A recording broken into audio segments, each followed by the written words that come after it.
안녕하세요. 변화산 주제 토크를 맡은 주양교회 박형민 목사입니다.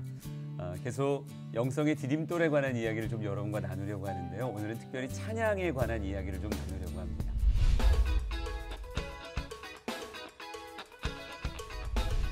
하나님을 가까이 함이 내게 복이라 라고 말씀하면서 주님께 가까이 가는 여러 가지의 디딤돌들이 우리에게 있는 게 사실입니다. 그걸 은혜의 수단이라고 표현하는데요.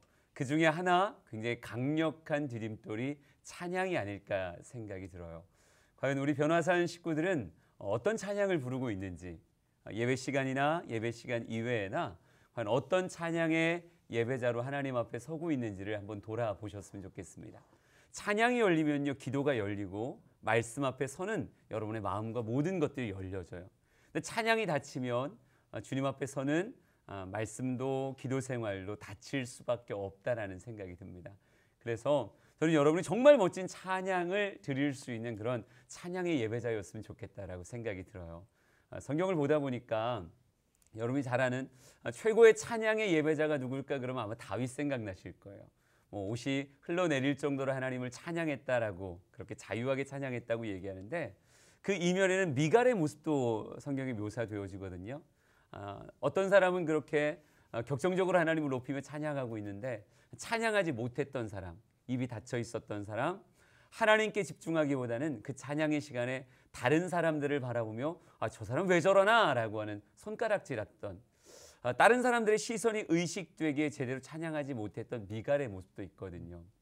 과연 여러분의 찬양의 모습이 혹시 예배드리면서 입이 열려지지 않고 있는 건 아닌지, 혹은 음을 낮춰 부르거나 혹은 마음속으로 립싱크를 하고 있다거나 이러고 있지 않은지, 저는 여러분이 그런 미갈 같은 찬양의 사람이 아니라 다윗 같은 찬양의 사람이 되었으면 좋겠습니다.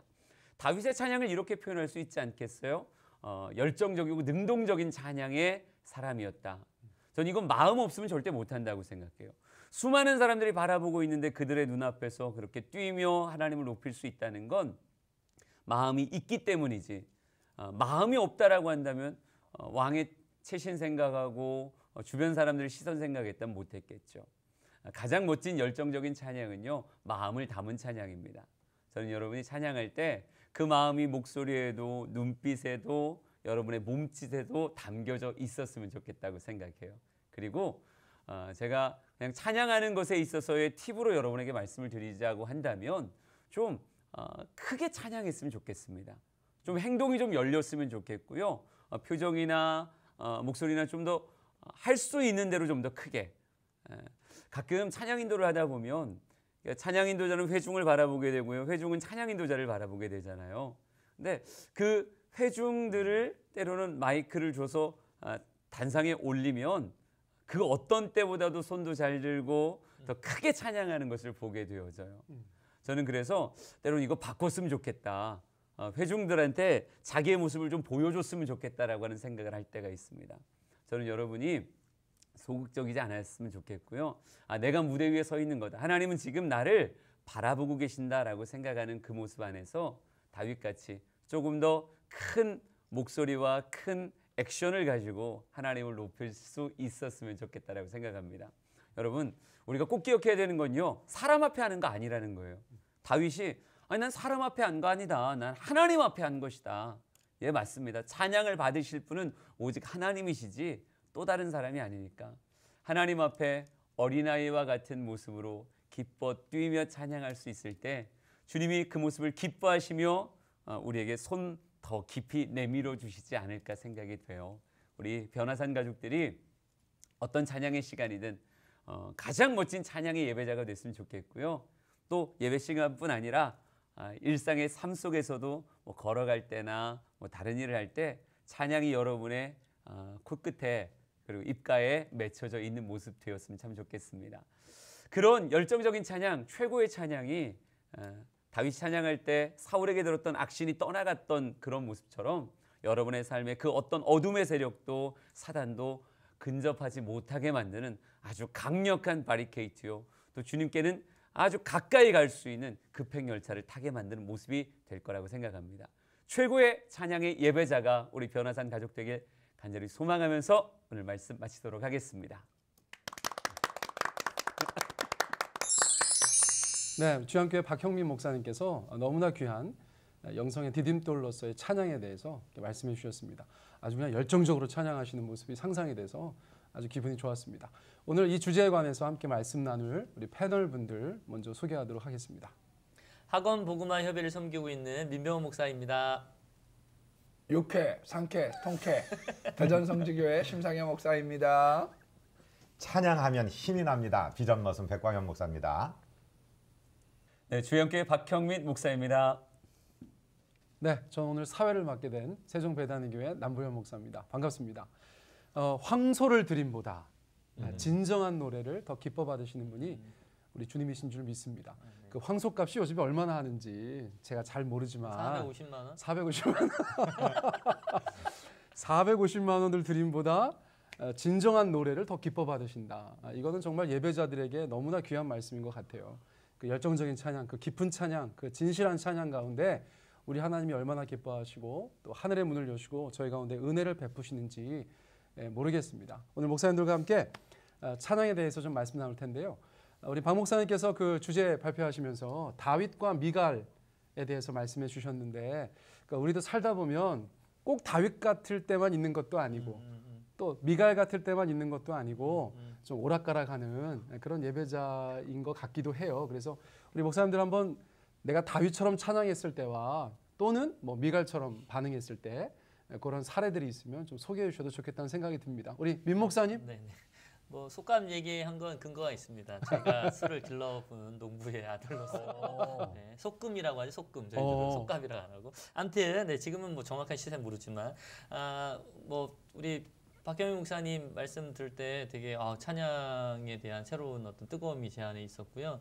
그 저희 아버지가 그 암투병 중이실 때 제가 이제 병원을 청주로 대전에서 왔다 갔다 한 적이 있었어요.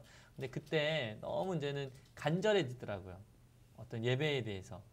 고속도로 타고 오고 가는데 누구에게도 구애받지 않잖아요. 그렇죠. 그러니까 오직 하나님한테만 간절히 기도했던 그런 기억이 납니다. 그래서 볼륨을 최대한 틀고 나를 위한 찬양팀이다 라고 생각하고 저 혼자 하지만 그래서 하나님한테 오고 가면서 찬양으로 기도했던 기억이 있고요. 그래서 눈물이 너무 나서 이렇게 위험하다 싶을 생각이 들 정도로 그래서 이건 이런 생각 안 되겠다라는 순간이 있어서 제가 한번 그때 은혜가 됐던 기억이 있습니다. 아무도 없으니까 평소에 좀 이렇게 예배하는 시간이 있었으면 좋겠다 할 정도로. 근데 이래저래 뭐 눈치 보고 환경이 안 되니까 그러지 않았던 게 좀 아쉽고 했던 적이 있고요. 뭐 두 가지 다 또 얘기를 하자면 미갈처럼 좀 하나님을 정말 입술 닫혀서 못했던 적은 뭐 죄를 다 까발릴 수는 없으니까 하나님 앞에 죄를 짓고 그 깊은 그 어둠 속에 있을 때 이게 제가 노래하는 거 좋아하거든요. 이렇게 노래를 뭐 잘하지는 않지만 좋아하고 흥얼흥얼하는 거 흥이 있는 친구라 이렇게 하는데 그 제 가운데 깊은 어둠 속에 있을 때는 제가 막 내 안에서 하고 싶은데도 안 되더라고요. 그거 너무 막 말을 하던 사람이 오늘 갑자기 실어증 걸린 것처럼 이 영적 실어증이 그런 건가 싶을 정도로 막 이렇게 근데 너무 그게 했는데요. 결국 그게 이제 하나님을 말씀으로 만나고 또 예배 가운데 회복되니까 그때서 이제 막 말이 터지듯이 뭐 이렇게 하나님 찬양하게 되고 했던 기억이 있어요. 그러니까 하나님을 예배하지 못하는 건 정말 그런 어떤 죄 가운데 저의 해결되지 못한 게 있어서 어떤面하나님 막으시는 게 아닌가라는 생각도 해본 적이 있습니다. 네. 네, 감사합니다. 우리 신 목사님께서는 뭐 어떻게 다윗의 찬양, 미갈의 찬양 예. 고백하실 수 있는 게 어떤 것이 있으세요? 저는요, 여러분들이 믿을지 모르시겠지만 저는 사실 학교를 다닐 때 합창부를 했어요. 믿어집니다. 네네. 근데 이제 그 신학을 막 준비하고 이러면서 제가 청계산을 다녔거든요. 산기도를. 근데 그때 목을 좀 잘못 관리한 것이 1차적인 원인이고요. 두 번째는 이제 하나님에게 얻어맞으면서 하나님 무섭더라고요. 그런데 그러면서 생긴 병이 사실은 이제 축농증이에요. 그래서 이 공명이 안 되다 보니까 그것 때문에 많은 제가 고생을 했었습니다. 실은요. 근데 이제 저 같은 경우는 맨 처음에 은혜 받고 제일 좋아했던 거는 내 영혼이 은총이고, 그 다음에 인내하신 구세주 이렇게 조금씩 바뀌어가는데요. 요즘에 와가지고는 그날 제가 찬양을 하고 싶을 때 내 마음 가운데 30분이든 40분이든 계속 찬양을 할 수 있는 그런 공목이 내 마음 가운데 주어져서 네. 그렇게 찬양합니다. 너무 감사합니다. 우리 백 목사님들 뭐 저희 목사님들 뭐 음성 다 좋으신데 네. 저는 개인적으로 백 목사님의 그 중저음 굉장히 제가 좋아하거든요. 아, 무슨 말씀 이렇게 네. 정확하게. 감사합니다. 그래서 그 네. 멋진 목소리를 어떻게 주님을 찬양하셨는지요? 집회 가고 그럴 때는요. 저는 그 보혈 찬송 있지 않습니까? 아, 그렇죠. 보혈 찬송은 저는 영적인 군가라고 생각하고요. 정말 우리 대적 사탄을 제압하는 가장 큰 무기가 그렇죠. 보혈 찬송인 것 같고 저는 우리 박 목사님 토크 들으면서 찬양 전투에 관한 생각을 했어요. 찬양 전투. 전투하는 찬양, 원수를 무찌르는 찬양, 그리고 정말 거기 뺏긴 성경의 옛날 개혁에는 부녀와 인민이라고 되어 있는데 풀어내는 정말 자유케 하는 예수님의 보혈을 찬양하는 것은 이 찬양 인도자가 궁극적으로 해야 될 일이 거기까지 가야 되는 거다 생각하고 개인적으로는 저는 십자가 역시 같은 보혈이지만 특별히 죽으신 구주 외에는 자랑을 말게 하옵소서 이런 찬양들이 들려지고 막 제 이 고장난 수도꼭지에서 막 눈물이 흐를 때 큰 뭐라 그럴까 그 하나님의 권능이 개인에게 임하는 거 이런 거거든요. 그래서 어디 말씀 전하러 부탁받으러 가는데 혼자 부흥회할 때는 그런 찬양을 많이 합니다. 십자가에 대해서 보혈. 그리고 네. 주님이 먼저 가시고 함께 가시니까 주님 오늘 어떤 분들을 만나야 될지 어느 말씀을 전해야 될지 저는 모르지만 그렇죠. 주님 정말 온전한 스피커가 되게 해달라고 그런 찬양하는데 역시 찬양은 영어로 힘이잖아요. HYMN. 찬양하면 힘이 납니다. 아멘. 네. 아니 그 영적 군가인데 예전에 제가 재밌는 얘기 들었거든요. 그 영적 전투를 막 해야 되는데 선곡을 잘못해가지고 축복성 불렀다는 거예요. 마귀 대적해야 되는데 당신은 이렇게 해가지고 영적 전투가 안 됐다고 제가 그런 얘기 언제 한번 들었던 기억이 있습니다. 선곡의 중요성도 있어요. 그러네요. 선곡의 그러네요. 중요성. 네. 예. 우리 박 목사님도 뭐 한번 말씀해 주셨지만 제가 어쨌거나 최근에 그 주양교회 우리 직분자들 찬양하시는 걸 본 적이 있는데 네. 아니 오늘 말씀하신 그대로 하시더라고요. 거기에는 미갈이 없었어. 다 다윗의 찬양이고 아주 막 뜨겁게 열정적으로 찬양하시니까 정말 귀신막이 다 떠날 것 같은 아멘. 네, 그런 분위기였어요.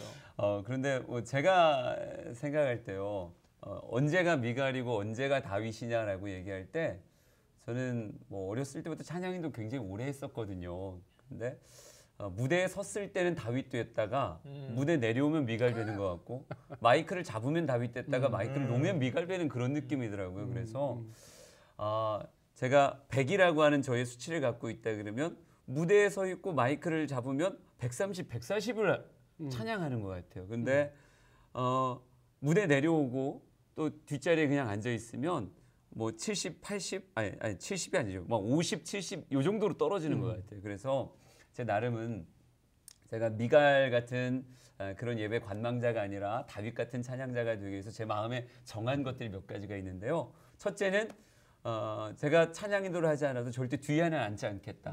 뒤로 멀어가면 멀어갈수록 찬양이 안 되더라고요. 그래서 무대에 최대한 가까이 앞에 앉겠다. 두 번째는 절대로 립싱크하지 않겠다. 예, 그냥 속으로 부른다고 얘기하지만 안 부르거든요. 그래서 절대 립싱크는 하지 않는다. 그러면서 한 옥타브 낮춰서 부르지는 않겠다. 예, 자꾸 한 옥타브 낮춰서 이렇게 속으로 그냥 웅얼웅얼할 때가 많아서 제가 다윗 같은 찬양을 하기 위해서 저 스스로 정한 몇 가지의 원칙은 뒤에 가지는 않는다. 찬양 인도를 하건 안 하건 하여간 앞자리에 앉는다. 그리고 립싱크하지 않는다. 한 옥타브 내려 부르지 않는다. 이상입니다. 찬양이 힘드시겠어요. 그래도 찬양의 힘. 예. 찬양이 힘 되시겠어요. 힘 되시겠어요. 이렇게 해야지. 예. 네네네. 금자리, 은자리, 잠자리에 잠자리. 앞자리. 네네. 그건 정말 맞는 말씀이에요. 그렇죠? 그 자리 자체가 우리의 마음을 대변하고 있거든요. 네, 맞습니다. 자, 그럼 목사님들 뭐 두 번째로 저희가 뭐 최근에 막 애창하고 있는 찬송도 좋고 잠깐 소개해 주시고 예배자의 태도, 내가 생각하는 바른 예배자의 태도 이런 것에 대해서 좀 간단히 말씀해 주시면 좋겠습니다. 우리 민 목사님부터 좀 부탁드릴게요. 저희 아시는 것처럼 우리 시청자 여러분들 아시는 것처럼 변화산과 함께 아이들이 자라는 것 같긴 한데 삼형제가 있지 않습니까? 승기, 운기, 중기. 근데 밑으로 운기, 중기가 연년생이고 아들들이다 보니까 또 아직 어려서 그런지 계속 겨울 내내 감기를 달고 살아요. 뭐 중이염에 또 코 막 이렇게 오니까 이제 너무 힘든 거예요. 그러니까 우리 아내가 한 번은 너무 화를 내서 그 아이를 이제 분리해서 막내는 저희 아내가, 둘째는 제가. 근데 저도 너무 힘든 거예요. 근데 이 찬양 오직 예수뿐이네. 오직 예수뿐이네. 네. 은혜 아니면 살아갈 수가 없네. 네. 근데 그 버티고 견디게 하시네. 이 버티고 찬양에 눈물이 쭉 나는 거예요. 왜냐면 견디게 하시네. 얘를 내려놓을까 어떻게 할까 하는데 그 찬양이 언뜻 생각나면서 버티고 견디게 하네. 그래. 또 목사님 말씀 생각나더라고요. 25개월 된 애 이겨서 뭐하나. 내 팔이 떨어지는 한 있어도 얘 아픈 애니까 또 얘를 내가 버티고 견디게 하시니까 제가 그 찬양 정말 그 밤에 그 새벽에 한 100번 부른 거 100번. 버티고 견디게 하시네만 되면 눈물 나오고 은혜 아니고 또 왜 눈물이 나는지 모르겠어요. 나 같은 걸 참아주셨는데 하나님이 그러니까 그래서 너무 그랬고 또 예배자의 자세는 사실은 제가 그때 누굴 신경 썼겠어요? 아무도 신경 안 썼어요. 그리고 한 번은 시골에서 저희 이제 아버지 산소 근처에서 내 영이 주를 찬양합니다. 내 영이 주를 찬양. 이거를 정말 100번도 더 한 것 같아요. 산소 옆에서? 그렇죠. 아버지 옆에. 그냥 찬양하고 싶어서 기뻐하라. 그래서 막 내영이 그 찬양, 내영이 정말 하나님만 찬양합니다. 우리 아버지 먼저 가셨지만 제가 목사가 돼서 이렇게 아버지의 어떤 믿음의 유산을 받아서 제가 있습니다 하면서 그냥 예배하고 싶더라고 갑자기. 근데 사실은 누구 신경 쓰면 이렇게 잘 안 되잖아요, 사실은. 그러니까 예배자의 뭐 자세라고 하면 뭐 너무 거창한지 모르지만 하나님에게만 집중하는 거, 그 누구에 신경 쓰지 않고 그냥 하나님께 집중하면 그냥 하나님과 뭔가 막 주고받는 영적인 어떤 뭐 대화들이 예배 중에 찬양 중에 막 있더라고요. 그렇죠. 그래서 뭐 하나 배웠는데 오늘 찬양 역시 힘이죠, 힘. 네, 그렇습니다. 아이고 너무 감사합니다. 아니 뭐 지난달에 저희 아버님이 쓰러지셨었어요. 네. 지금 괜찮으신데 그때 제가 그 찬양 많이 불렀거든요. 버티고 견디게 하시네. 그것도 그렇고 후렴에 크신 계획 알 수가 없고 작은 고난에 지쳐도 그런 거 그런 가사들이 참 역시 작사가 또 네. 중요해요. 네. 우리 신 목사님 어떻게 뭐 어떤 말씀 해주시겠어요? 저는 신학을 30 초반에 시작을 했거든요. 32살, 네. 1살 그때 이제 30살에 부름을 받았어요. 그렇기 때문에 저는 성가대를 10년을 섰습니다. 그 전에요? 네네. 그러니까 그래서 아마 우리 저 시청자분들의 심정을 좀 이해할 수 있으리라고 생각해요. 왜냐하면 성가대원으로 제가 서봤기 때문에. 네네네. 그런데 제가 성가대를 쓰다가 시험에 들었어요. 지휘자가 이제 저보다 아주 대학교 졸업하자마자 지휘자를 세웠는데 더 젊은. 그 전에는 이제 다 형님 같은 분들이었다가 예. 근데 너무 이제 그 서투르고 이런 것들을 제가 못 받아줬어요. 그래서 이제 청년부하고 성가대하고 균열 조짐이 있는 것으로 제가 성가대를 기분 나빠서 안 섰거든요. 근데 그리고 난 다음에 목소리가 안 좋아지는 거예요. 알았어요. 그래서 내가 이게 기분 나빠도 계속 쓰임 받고 계속 찬양하는 거였는데라고 하는 생각을 그 이후에 굉장히 많이 했고요. 우리 시청자분들에게 팁으로 한 가지 더 드리고 싶은 게 있다고 하면 악기 하나 꼭 배우시면 좋을 것 같아요. 그렇죠. 네, 저는 그런 기회를 놓쳐가지고 우리는 이 기타 세대인데 그때 놓치고 나니까 지금 배우고 싶은 게 있으면 사실은 색소폰을 배우고 싶은데 바빠서 못 배워요. 네, 축도 딱 끝나고 난 다음에 축도 끝나면 이래가지고 하면 교인들이 썰물처럼 빠져나가면 그냥 이러고 싶은데 폰만 잡고 있습니다. 최근에 그런 목사님 뵌 것 같은데. 그렇죠? 예. 아이고 그런 마음 그죠? 악기 하나 하고 싶은 마음. 네네. 그렇죠. 제가 또 갑자기 막 100번 이해가 돼가지고요. 네, 알겠습니다. 우리 백 목사님은 네. 저는요 찬양 그러면은 우리 토크하신 박 목사님 말씀 중에도 계속 나왔는데 그 다윗의 시편을 잘 읽다 보면 내가 회중 가운데서라는 말이 참 많이 나와요. 회중 가운데서 올리는 찬양, 회중 가운데 드리는 찬양. 그런데 찬양할 때 꼭 기억해야 될 것. 정말 나의 찬양의 수신자 하나님이시다. 아멘. 네, 하나님이시다. 그래서 회중 가운데 내가 예배에 몰입하고 내가 하나님이란 나의 아버지, 나의 창조주, 나의 구원자, 나의 보호자, 나의 공급자 그분께 올리는 모습 자체가 정말 이게 예배고 이게 목사로서 제일 해야 될 것이 우리 목사들 아차 잘못하다가는 그 스파트라이트 우리 주님께 올라가야 될 게 나한테 비춰질 수가 있기 때문에 네네네. 때때로는 이렇게 바라보고 찬양하든지 설교하든지 하다가 획 돌아서서 나는 회중에게 뒤통수 보이고 내 얼굴 하나님께 보여드리고 싶다는 그런 게 참 많이 나오거든요. 그래서 우리 회중 가운데서 드리는 찬양 우리 박 목사님이 앞에 앉아서 찬양하겠다. 정말로 한 옥타브 낮추지 않고 제 음으로 찬양하겠다. 네. 립싱크 안 하겠다. 립싱크 안 하겠다. 이런 거 저한테 마음속에 큰 다짐으로 갖고 참 행복한 거는 예배 인도자들이 잘 느끼지 못하는 행복이 뭐냐면 이 회중 가운데서 나의 동료들과 함께 하나님을 바라보는 게 얼마나 행복한지 좋죠. 네. 얼마나 기가 막힌지 네. 몰라요. 그래서 이 행복을 누리기를 그리고 찬양 인도하시는 분 특별히 여러분들이 리사이트를 하고 공연하는 분들이 아니라 우리 모두의 마음을 묶어서 찬양을 인도해서 하나님께 올리는 분이라는 사실을 좀 꼭 좀 기억해 주셨으면 합니다. 네. 전 대화 중에 제가 생각나는 사건이 하나 있었어요. 네. 일화인데 하나님이 찬양 받으시는 것을 얼마나 기뻐하시는가 제가 그걸 좀 경험했던 작은 일화가 있어요. 제가 이제 예전에 그 부사역 할 때 사무실에서 어떤 찬양을 들으면서 일을 하고 있는데 이제 어디를 다른 신방을 가야 되는 시간이 막 다가오고 있는 거예요. 그런데 이 찬양을 끊기가 싫은 거예요. 그래서 그냥 일을 막 마무리하면서도 그 컴퓨터에서 흘러나오는 음악을 계속 따라했어요. 근데 계속 따라하는데 늦겠어. 도저히 안 돼. 이제 더 이상은 지체할 수가 없어서 거기서 딱 끊고 막 뛰어나가서 차를 탄 거예요. 그리고 자동차 시동을 탁 걸었는데 제가 항상 고정되어 있던 이제 기독교 관련 라디오 방송에서 사무실에서 끄는 그 부분부터 찬양이 나오는 거예요. 할렐루야. 소름이 끼치는 거예요. 물론 이거 하나님이 마음의 소원을 어떤 아주 분들께서는 타이밍 그냥 맞추시는 우연이다 생각하실 수 있겠지만 저로서는 막 감격인 거예요. 그럼요. 그러니까 이 찬양이 그럼요. 끊기질 않고 그 잠깐 내려오는 사이 그것만 없어지고 그냥 계속 이어서 신방 가는 동안 제가 막 찬양을 하는데 그 감격이 정말 너무너무 지금도 생생합니다. 그래서 문제가 될 뻔했어요. 막 눈이 자꾸 감겨 막 손이 올라가고 그만큼 이게 너무 기가 막힌 선물이었다. 그런 기억이 있거든요. 네, 저만 좀 감격하는 것 같긴 하죠. 아니요. 네, 어쨌거나 우리 박 목사님 오늘 주제 발표해 주셨는데 마무리 발언 해주시고 저희가 좀 마치도록 하겠습니다. 네.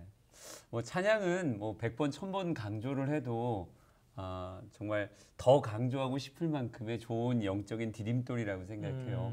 하나님과 가까워져야 되는데 우리가 예배 시간에 이렇게 딱 서면 처음에 거의 찬양으로 시작을 하잖아요. 그만큼 나를 준비시킬 수도 있고 하나님 앞에 나를 정결하게 그의 제단 위에 올려드리는 이런 모습이 아닐까. 그래서 찬양 시간에 우리 변화산 가족들이 실패하지 않았으면 좋겠고요. 찬양이 예배의 준비라기보단 예배가 이미 시작되었고 그 찬양을 통해서 하나님 앞에 이미 걸어 나가고 있다는 것을 절대 잊지 않으셨으면 좋겠다는 생각 마지막으로 여러분에게 말씀드리고 싶습니다. 자, 우리 시청자 여러분들 준비 찬양하지 마시고요. 그냥 찬양으로 예배로 주님 앞에 나가게 되시길 축복합니다. 저희도 구호하고 오늘 방송은 마치도록 하겠습니다. 우리가 변해야 화목하게 산다. 변화산 야!